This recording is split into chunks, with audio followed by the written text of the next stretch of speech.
Driver taksi online diteriaki maling dan nyaris diamuk massa usai tegur ibu-ibu yang nekat serobot jalan. Seorang sopir taksi online yang sedang mengantar penumpang di daerah Bengkong, Batam, Kepulauan Riau, sekitar pukul 21.00 waktu Indonesia Barat, pada Sabtu 6 Mei nyaris diamuk massa.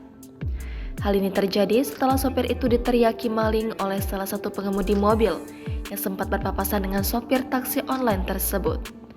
Dalam video yang diunggah Instagram @natunabekawan pada Minggu 7 Mei, terlihat sebuah mobil taksi online tengah diamuk massa di kawasan Bengkok. Salah satu warga bahkan sampai menaiki mobil tersebut dan menginjak-injak kap mesin serta kaca bagian depan mobil. Akibatnya, mobil berwarna putih itu ringsek dan kaca depan terlihat pecah.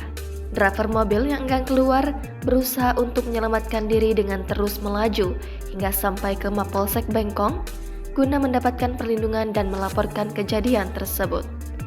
Salah satu saksi mata, Hafri, mengatakan kejadian itu berawal saat sopir taksi online itu hendak mengantarkan penumpang. Namun ternyata, jalan yang hendak dilaluinya terbilang cukup sempit. Saat itu, driver taksi online itu pun berpapasan dengan sesama mobil lainnya. Fahri melanjutkan, jika driver taksi online sudah memberikan kode untuk mengalah, namun seorang ibu yang membawa mobil lain malah nekat menyerobot. Usai aksi serobot itu, driver taksi online pun menegur ke ibu yang membawa mobil untuk jangan diulangi lagi aksi serobot itu karena sesama pengguna jalan memiliki hak yang sama di jalan.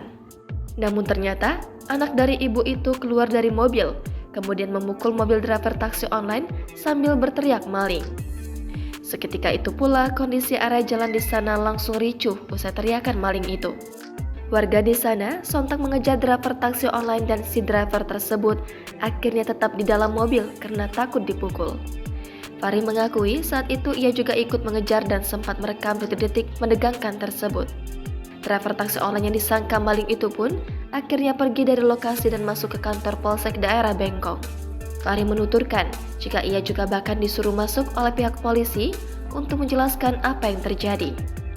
Sementara itu, juru bicara komunitas driver online Batam Wijaya mengatakan pihaknya meminta agar pihak kepolisian mengamankan ibu dan anaknya yang pertama kali meneriaki maling kepada sopir online tersebut. Wijaya merasa beruntung karena rekannya bisa menyelamatkan diri dari insiden salah paham itu. Di sisi lain, Humas Polresta Barelang AKP Tigor mengatakan kasus tersebut sudah ditangani Satreskrim Polresta Barelang dan masih proses pemeriksaan sejumlah saksi dan korban.